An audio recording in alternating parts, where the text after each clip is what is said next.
कुछ लोग ऐसे होते हैं जिनके मन में गंदे और वासना के विचार उठते रहते हैं। आज के इस वीडियो में हम आपको एक कथा के माध्यम से बताएंगे कि स्वयं बजरंग बली हनुमान जी ने गंदे विचारों को रोकने की वह कौन सी बातें बताई हैं। तो चलिए मैं आपको वो कथा सुनाता हूं, लेकिन एक बात का ध्यान रखना, इस वीडियो को अधूरा छोड़ने की गलती मत करना, नहीं तो हमेशा परेशान रहोगे। एक बार नारद जी इंद्रलोक गए तो उन्होंने देखा कि इंद्रदेव रंभा उर्वशी और मेनका के साथ भोग विलास में मग्न थे। जब नारद जी इंद्रलोक पहुंचे तो इंद्रदेव उनसे मिलने भी नहीं आए, जिससे नारद जी को बहुत दुख हुआ। तब उनके मन में एक प्रश्न उठा कि लोग विषय भोग में इतना क्यों गठित है। तब उन्होंने सोचा, अगर कोई ऐसा हो जिसने अभी तक विषय भोग ना किया हो, वही मुझे इस प्रश्न का उत्तर दे सकता है। तब उनको याद आते हैं पवन पुत्र हनुमान जी। देवर्षि नारद जी ने विलंब न करते हुए इंद्रलोक से प्रस्थान किया और जा पहुंचे हनुमान जी के पास। तब हनुमान जी तपस्या में लीन थे। जैसे ही नारद मुनि वहां पहुंचे तब हनुमान जी ने आंखें खोली और देवर्षि नारद जी से बोले, हे नारायण भक्त देवर्षि नारद जी, आप आज हमारे पास आए हैं, कोई अनहोनी हुई क्या मुझसे, या फिर किसी पर कोई संकट आया है क्या? तब देवर्षि नारद जी बोले, हे संकट मोचन हनुमान, ऐसी कोई बात नहीं है, मुझे बस आपसे एक प्रश्न का उत्तर जानना था। तब हनुमान जी ने कहा, कहिए देवर्षि नारद जी, आपका वह प्रश्न कौन सा है? तब देवर्षि नारद जी बोले, हे संकट मोचन हनुमान, आपने आज तक किसी भी स्त्री को स्पर्श तक नहीं किया है, ना तो आज तक आपने किसी के साथ विषय भोग किया है। लेकिन मैं जब इंद्रलोक पहुंचा तो इंद्रजीत मुझे मिले तक नहीं, क्योंकि वह रंभा, मेनका, उर्वशी के साथ वासना में व्याप्त थे। तब मेरे मन में यह प्रश्न उठा कि मनुष्य के मन में यह वासना का विचार क्यों उठता है और इसे कैसे रोक सकते हैं। तब महाबली हनुमान जी बोले, हे देवर्षि नारद जी, अगर आपका प्रश्न यही है तो मैं आपको इस प्रश्न का उत्तर बताता हूं, लेकिन इसके लिए आपको एक कथा सुननी होगी। तब देवर्षि नारद जी बोले, ठीक है संकट मोचन हनुमान, मैं उस कथा को पूरे मन और लगन के साथ पूरा अंत तक सुनूंगा और संपूर्ण वैकुंठ लोक में इसका विश्लेषण भी करूंगा। तब हनुमान जी कथा को सुनाना प्रारंभ करते हैं। भक्तों, मैं आगे बढ़ने से पहले, अगर आप हनुमान जी के भक्त हैं तो सच्ची श्रद्धा से कमेंट में जय हनुमान जी जरूर लिखें। हनुमान जी आपकी सभी मनोकामनाओं को अवश्य पूर्ण करेंगे। आगे हनुमान जी कथा को सुनाना प्रारंभ करते हैं और कहते हैं कि एक बार एक युवक एक विद्वान साधु के पास गया और महर्षि से बोला, हे गुरुजी, मेरे मन में इतने गंदे विचार क्यों आते हैं? मैं नहीं चाहता कि मेरे मन में गंदे विचार आए, लेकिन फिर भी मेरे मन में हमेशा काम वासना के विचार उठते रहते हैं और मैं इनके बारे में सोच सोचकर बहुत परेशान हो जाता हूं। मेरी ऊर्जा और समय यही सब सोचने में ही नष्ट हो जाती है और इन सबके विचारों की वजह से मैं कभी भी शांत नहीं रह पाता और मैं हमेशा ही स्त्रियों को देखकर मोहित हो जाता हूं। गुरुजी, मैं अपने आप को रोक नहीं पाता। महाबली हनुमान जी ने आगे कहा, हे देवर्षि नारद जी, वो साधु मुस्कुराए और उन्होंने उस युवक से पूछा, क्या तुम्हें पता है ये काम वासना होती क्या है? उस युवक ने उत्तर दिया कि मैं तो नहीं जानता कि काम वासना होती क्या है, पर गुरुजी ये जो भी चीज है बहुत बुरी चीज है। फिर उस साधु ने उस युवक से कहा, सबसे पहले तो तुम्हें यह समझना है कि प्राकृतिक रूप से जो भी चीज हमारे अंदर है वह बुरी नहीं है। हमारे जीवन में उसका कुछ ना कुछ महत्व है। वासना कोई बुरी बात नहीं है। ये तो हमारे मन की एक भावना है जो हमें किसी न किसी चीज की कमी का एहसास करवाती है और फिर हम उस चीज को पाने के लिए उस चीज की तरफ आकर्षित हो जाते हैं। साधु आगे उस युवक से कहते हैं, अगर तुम्हारे पास धन की कमी है तो तुम्हारे अंदर धन पाने की वासना उत्पन्न हो जाएगी। तो वासना कुछ और नहीं, बस एक प्रकार की कमी है जो एक प्रकार की जरूरत का एहसास दिलाती है, और जब ये जरूरत शारीरिक हो तो हम इसे काम वासना का नाम देते हैं। युवक ने साधु से कहा, गुरुजी, मुझे काम वासना का मतलब तो समझ में आ गया, पर आप मुझे ये बताइए कि ये आती कहां से है और कैसे आती है? हनुमान जी ने आगे कहा, हे देवर्षि नारद जी, तब उस महर्षि ने कहा कि काम वासना कहीं से आती नहीं है, ये तो हमारे अंदर ही होती है और इसका होना तो जरूरी भी है। अभी तो मानव जाति का विस्तार होगा। अब उस युवक ने कहा, जब ये हमारे अंदर ही है और जरूरी भी है तो फिर लोग इसे गलत क्यों बोलते हैं? साधु ने कहा यही तो समस्या है, लोगों ने काम वासना को गलत तरीके से सोच लिया है, इसे छुपाने की दबाने की कोशिश करते हैं। काम वासना गलत नहीं है, बल्कि काम वासना का गलत तरीके से प्रयोग करना गलत बात है। लोग जिससे प्रेम करते हैं बस उसी के लिए जीने लग जाते हैं, उसे पाना ही उनका अपना मार्ग बन जाता है और उसी के बारे में हमेशा सोचते रहते हैं, पर यह सब गलत है। साधु ने युवक से कहा क्या तुम्हें पता है जानवरों में भी काम वासना होती है? उस युवक ने उत्तर दिया हाँ गुरुजी, जानवरों में भी काम वासना होती है, क्योंकि जानवर भी तो आखिर अपने वंश को आगे बढ़ाने के लिए मादा के साथ व्यभिचार करते हैं। उस महर्षि ने आगे कहा कि हम जानवरों की काम वासना को गलत क्यों नहीं कहते? युवक ने कहा गुरुजी मुझे इसका उत्तर नहीं पता। युवक आगे कहता है महात्मा जी आप ही मुझे बताइए। तब महर्षि ने कहा जानवर अपनी काम वासना का प्रयोग आनंद प्राप्ति के लिए नहीं करते, वह तो सिर्फ संतान उत्पत्ति करने के लिए काम वासना का उपयोग करते हैं। जानवरों को प्रकृति ने इतनी समझ नहीं दी है कि वह काम वासना को अपने सुख का आधार बना सके। हनुमान जी ने आगे कहा हे देवर्षि नारद जी। वह महर्षि आगे बोला मनुष्य अपनी समझ के बलबूते पर प्रकृति में पाई जाने वाली प्रत्येक वस्तु को अपने सुख के लिए प्रयोग करता है। हम इंसानों ने ही काम वासना को अपने सुख का साधन बना लिया है, परंतु प्रकृति ने तो इसे हमें अपने वंश को आगे बढ़ाने के लिए दिया था, लेकिन प्रत्येक इंसान ने इसे अपने जीवन का परम लक्ष्य बना रखा है और इस तरह से काम वासना का आ जाना गलत है। हनुमान जी ने आगे कहा हे देवर्षि नारद जी। युवक ने पूछा महात्मा जी ये काम वासना हम पर हावी क्यों होती है, ये हमेशा ही क्यों आ जाती है? तब उस महात्मा ने कहा सुनो अब मैं तुम्हें एक कहानी सुनाता हूं, उसे तुम ध्यान पूर्वक सुनना, तुम्हें तुम्हारे सारे सवालों का जवाब मिल जाएगा, बस तुम्हें ध्यान से सुनकर समझना है। युवक ने कहा ठीक है गुरुजी। वो महर्षि आगे कहता है एक बार की बात है, एक आश्रम में एक गुरु और उनके शिष्य रहा करते थे। सभी बच्चे रोजाना आश्रम के दूर स्थित देवरिया नामक एक गांव में भिक्षा मांगने के लिए जाते थे। उसी आश्रम का एक शिष्य जिस गांव में भिक्षा लेने जाता था तो रास्ते में एक नदी मिलती थी। एक दिन उसने देखा कि एक युवक वृक्ष के पीछे छिपा है। वो लड़का उस युवक के पास गया और उसके पास जाकर बोला भाई तुम इस वृक्ष के पीछे छिपकर क्या देख रहे हो? तब उस पेड़ के पास छुपे हुए युवक ने कहा अरे तुझे नहीं दिख रहा क्या कि मैं क्या देख रहा हूं? तब शिष्य ने नदी की ओर देखा तो वहां पर कुछ युवतियां पानी भर रही थी। तब उस शिष्य ने उस युवक से कहा अरे भाई वहां पर तो युवतियां पानी भर रही हैं, इसमें छिपकर देखने वाली क्या बात है? युवक शिष्य की तरफ देखकर कहने लगा अरे पागल, तुम्हें दिखाई नहीं दे रहा क्या कि कैसे ये औरतें नदी से पानी निकाल रही हैं? जरा उनकी अदाओं को तो देखो, उनके कोमल शरीर को देखो, उनकी पतली कमर मटके को उठाते समय बल खाती चाल को तो देखो, और उनके बाल उनकी कमर पर कैसे लहरा रहे हैं, मानो सुंदरता बिखरी हो। शिष्य ने फिर नदी की तरफ देखा और इस बार वह देखता ही रहा, परंतु अभी तक उसे तो कुछ भी नजर नहीं आ रहा था और वह बिल्कुल निर्भय था। उसे किसी भी बात का कोई डर नहीं था, लेकिन अब वह छिप के उन युवतियों को देखने लगा। तभी वह अचानक अंदर से अपने ही अंतर मन से कांप गया और उसने कहा ये मैं क्या कर रहा हूं? मैं जो कर रहा हूं वो सही नहीं है, मुझे यहां से चले जाना चाहिए। और फिर वह जल्दी से वहां से चला गया। वो आश्रम पहुंच जाता है, आश्रम जाकर अपने कार्यों में लग गया, लेकिन जो वह आज देखकर आया था अब भी वही उसकी आंखों के सामने बार बार आ रहा था।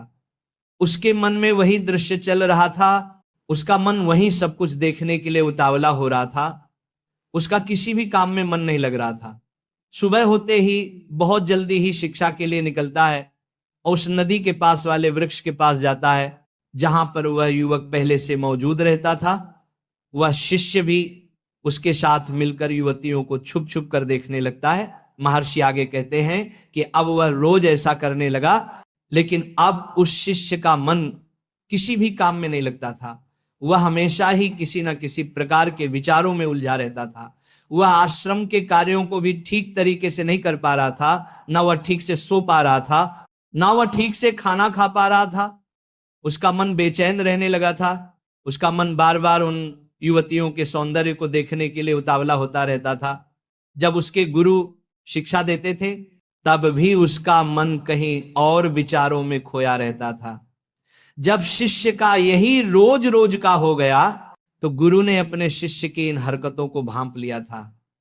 महाबली हनुमान नारद जी को कथा सुनाते हुए आगे कहते हैं कि एक दिन गुरु ने शिष्य को अपने पास बुलाया और कहा, आज से मैं भी तुम्हारे साथ भिक्षा मांगने चलूंगा, हम दोनों साथ साथ भिक्षा मांगने चलेंगे। तब शिष्य गुरु को मना करते हुए बोला, नहीं गुरुदेव, आप परेशान क्यों हो रहे हो, मैं अकेला ही ठीक से भिक्षा मांग सकता हूं। गुरु ने शिष्य से कहा, ठीक है, तुम अकेले ही भिक्षा मांगने जाओ। जैसे ही गुरु जी ने इतनी बात कही, वह शिष्य तुरंत वहां से भिक्षा मांगने के लिए निकल गया। उसके जाने के बाद गुरु भी आश्रम से निकल गए और वह अपने शिष्य का पीछा करने लगे कि वह कहाँ जाता है, किससे मिलता है, ये सब देखने के लिए उसके पीछे पीछे चलने लगे। कुछ दूर जाने के बाद गुरु ने देखा कि उनका शिष्य एक युवक के साथ एक वृक्ष के पीछे किसी अपराधी की तरह छिपा हुआ है और छिपकर कुछ देख रहा था। गुरु भी अपने शिष्य के पीछे गए। उन्होंने सोचा कि आखिर उनका शिष्य क्या देख रहा है जिसे देखने के लिए वह वृक्ष के पीछे अपराधियों की तरह छिपा हुआ है। तब गुरु ने देखा कि उनका शिष्य वृक्ष के पीछे छुपकर युवतियों को देख रहा है जो कि नदी से पानी भर रही थी। तभी गुरु बोल पड़े, शिष्य तुम ये क्या देख रहे हो? अपने गुरु की आवाज सुनकर वशिष्ठ घबराकर विचलित हो गया और उसके पसीने छूटने लगे। वह धीर वीर पुरुष थर थर कांपने लगा, जैसे किसी चोर को चोरी करते समय रंगे हाथों पकड़ लिया गया हो। उसकी हालत खराब हो गई। वह कुछ भी नहीं बोल पा रहा था, वह अपने गुरु से नजर भी नहीं मिला पा रहा था। गुरु ने शिष्य की तरफ देखा और कहा, हमारा शिष्य तो निर्भय था, उसे तो किसी भी चीज का डर नहीं लगता था, लेकिन ये क्या, तुम तो डर के मारे कांप रहे हो। शिष्य ने गुरु से कहा, मुझे माफ कर दो गुरुजी, मेरा इसमें कोई दोष नहीं है। मेरे साथ ये जो युवक है इसने ही मुझे बहका दिया, लेकिन मैं आपसे प्रार्थना करता हूं कि आज के बाद मैं ऐसा दोबारा नहीं करूंगा। गुरु ने शिष्य से कहा, कोई बात नहीं, पर इस बात का तुम ध्यान रखना कि हम जैसी संगति करते हैं वैसा ही फल हमें प्राप्त होता है, इसीलिए अच्छी संगति करो जिससे तुम्हारे अच्छे विचारों का प्रवेश हो। फिर गुरु और शिष्य आश्रम लौट आए और फिर से आश्रम के कार्यों पर ध्यान देने लगे। वह जिस रास्ते से पहले जाता था उसने उस रास्ते को त्याग दिया और दूसरे रास्ते से जाने लगा। वह अपने काम को ध्यान से करता, लेकिन धीरे धीरे उसके अंदर क्रोध उत्पन्न हो गया और फिर वह दूसरों पर क्रोध करने लगा और बेचैन रहने लग गया। अब वह सही समय पर भोजन भी नहीं करता था, वह भोजन भी बहुत कम खाता था। एक रात गुरु शिष्य के पास आए और उससे बोले, अब तक तुम कितनी बार अपने वादे से मुकर चुके हो? यह सुनकर शिष्य अपने गुरु के चरणों में गिर गया और रोने लगा। रोते रोते ही उसने गुरु से कहा, गुरुदेव, मैं कई बार अपना वादा भूला हूं, फिर वादा कर लेता हूं, लेकिन हर बार मैं वादा भुला देता हूं। मेरा मन मेरे नियंत्रण में है ही नहीं। मैं बहुत कोशिश करता हूं कि मैं अपने मन से सारे बुरे विचारों को निकाल दूं, लेकिन मैं चाह कर भी ऐसा नहीं कर पा रहा हूं। फिर गुरु ने शिष्य को कहा, ठीक है, चलो मेरे साथ। गुरु शिष्य को आश्रम के बगीचे में लेकर गए और शिष्य से कहा, देखो यहां पर कुछ नाली बनी हुई है जिससे नदी का पानी इन पौधों तक आ रहा है और ये पानी एक निरंतर बहाव से बह रहा है। क्या तुम इस पानी के बहाव को रोक सकते हो? अब शिष्य ने उत्तर दिया, हाँ गुरुजी, मैं इस बहाव को रोक सकता हूं। फिर शिष्य ने मिट्टी उठाकर उस नाली में डाल दी। वो पानी कुछ देर के लिए रुक गया और फिर कुछ समय बाद मिट्टी के ऊपर से पानी बहने लगा। गुरु ने शिष्य से कहा, अरे ये क्या, ये तो पानी रुका ही नहीं। फिर शिष्य ने कुछ मिट्टी और पत्थर उठाकर उस नाली में डाल दिए, जिससे कुछ समय के लिए पानी रुक गया, लेकिन फिर उस पत्थर के ऊपर से पानी बहने लगा। उसके बाद गुरुजी ने कहा, अरे ये क्या हुआ, पानी तो फिर से बह गया। तुम तो बोल रहे थे कि तुम इसे रोक दोगे, क्या तुम इसे रोक नहीं सकते? तब शिष्य ने कहा, कोई बात नहीं गुरुदेव, मैं अभी इस पानी को आपको रोक के दिखाता हूं। वह फिर से एक भारी सा पत्थर लेकर आया और उसे नाली पर डाल दिया और पानी का बहाव रुक गया। शिष्य ने गुरु जी से कहा, देखा गुरुदेव, मैंने कहा था ना कि मैं पानी को रोक दूंगा। मैंने पानी को रोक दिखाया, आपकी बात मैंने पूरी कर दी। उसके बाद गुरु जी मुस्कुराए और बोले, अच्छा जरा ध्यान से देखो कि पानी रुका है, वह तो पीछे की नाली से अगल बगल बह रहा है, और ध्यान से देखो इस पत्थर के आगे भी आ गया है, ये पानी अपना रास्ता बदलकर फिर से आगे की तरफ बह जाएगा। और फिर कुछ देर बाद ऐसा ही हुआ।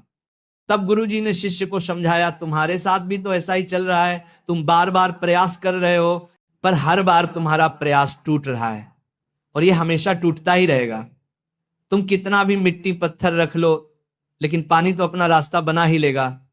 ये सब देखकर शिष्य ने गुरु से कहा, हे गुरुदेव, क्या आपके पास कोई तरीका नहीं है जिससे मैं गंदे विचारों को रोक सकूं और ये मेरे मन में ना आए? गुरुजी शिष्य को एक नदी के पास ले गए जहां से उस बगीचे में पानी आ रहा था।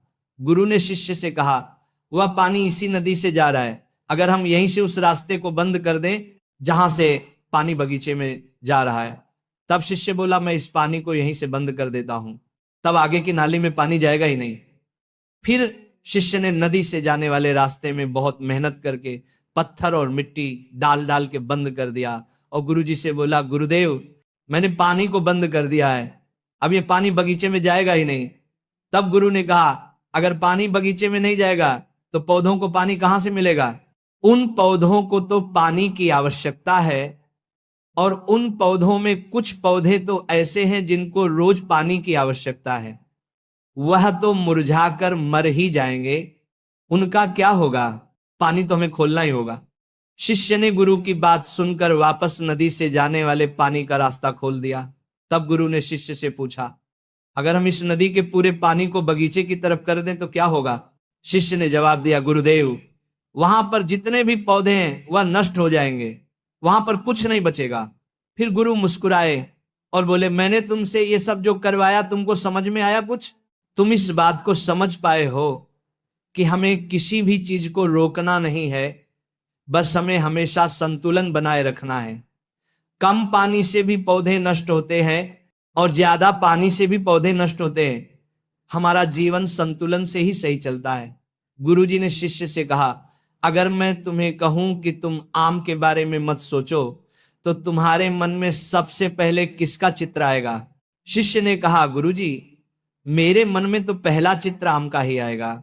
गुरु ने कहा, जब हम गंदे विचारों को जबरदस्ती रोकने का प्रयास करते हैं तो वह और मजबूती के साथ हमारे अंदर प्रवेश करते हैं, इसीलिए हमें उन्हें कभी भी दबाने की कोशिश नहीं करनी चाहिए। फिर गुरु ने शिष्य को समझाते हुए कहा, हमारे गंदे विचार बुरे लोगों की संगति करने की वजह से भी आते हैं। कई बार ऐसा होता है कि काम भाव हमारे अंदर होता ही नहीं है, लेकिन कुछ अश्लील लोगों के साथ रहने की वजह से यह हमारे अंदर हावी हो जाता है। फिर शिष्य ने कहा, गुरुदेव, आप सत्य कह रहे, मैं अपने मार्ग से भटक गया था। महर्षि उस युवक से आगे कहते हैं कि वह शिष्य उस रात बहुत ही चैन की नींद सोया, सुबह अपने कार्यों को पूरे मन से किया और फिर सुबह वह भिक्षा लेने के लिए उसी रास्ते से गया जहां वह युवक आज भी वृक्ष के पीछे छुपकर उन युवतियों को देख रहा था। वह शिष्य नदी पर गया जहां वो युवतियां पानी भर रही थी। उसने उनसे पानी मांगा, उनमें से एक ने उसे पानी पिलाया और उस शिष्य ने उनके चरण छुए। शिष्य को उन्होंने आशीर्वाद दिया, तुम्हारा कल्याण हो। उसका मन सकारात्मक ऊर्जा से भर गया, उसके चेहरे पर मुस्कान आ गई थी, जैसे उस शिष्य को कुछ खोया हुआ वापस मिल गया हो। वह वापस अपने रास्ते से जाने लगा। तभी पीछे से वह युवक आ गया जो वृक्ष के पीछे छुपा हुआ था। वह वशिष्ठ के पास आया और बोला, अरे भाई, क्या बात है, आज तो तुमने नजदीक से दर्शन कर लिए, तुम तो मुझसे भी आगे निकल गए। तब शिष्य ने कहा, हम हमेशा दूसरे के ही दर्शन करने में व्यस्त रहते हैं, अपने दर्शन कर ही नहीं पाते। तुम कब तक इस वृक्ष के पीछे रहोगे? किसी को पसंद करते हो तो उससे कह दो, अगर वह भी तुम्हें पसंद करती है तो शादी कर लो, और उससे पहले तुम कुछ बन जाओ। अपने आप को पहचान लो, ऐसे अपना समय बर्बाद मत करो। फिर वह युवक रोज उस शिष्य से मिलने लगा और उस युवक ने नदी पर जाना त्याग दिया और फिर वह युवक अपने जीवन में कुछ बनने के लिए संघर्ष करने लगा। अब महात्मा महर्षि ने एक युवक का मार्गदर्शन किया और गुरु की वजह से एक शिष्य और एक और युवक के मन की वासना समाप्त हो गई। अब महाबली बजरंगबली ने कहा, हे नारद जी, अब तो आपको सब कुछ समझ में आ ही गया होगा कि एक मनुष्य को संभोग और गंदे विचारों से बचने के लिए क्या करना चाहिए। तब देवर्षि नारद जी बोले, हाँ पवन पुत्र बजरंग बली हनुमान, मैं अब आपकी बात समझ चुका हूं। संगति बदलो, आपके विचार अपने आप ही बदल जाएंगे।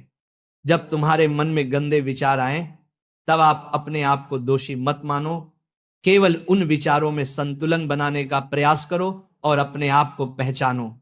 आपको वीडियो कैसा लगा हमें कमेंट में जरूर बताना, और ऐसे ही वीडियो देखने के लिए आप हमारे चैनल को भी सब्सक्राइब अवश्य कर लें। इस वीडियो को अपने मित्रों के साथ शेयर अवश्य करें और सच्ची श्रद्धा से कमेंट में जय हनुमान जरूर लिखें। धन्यवाद।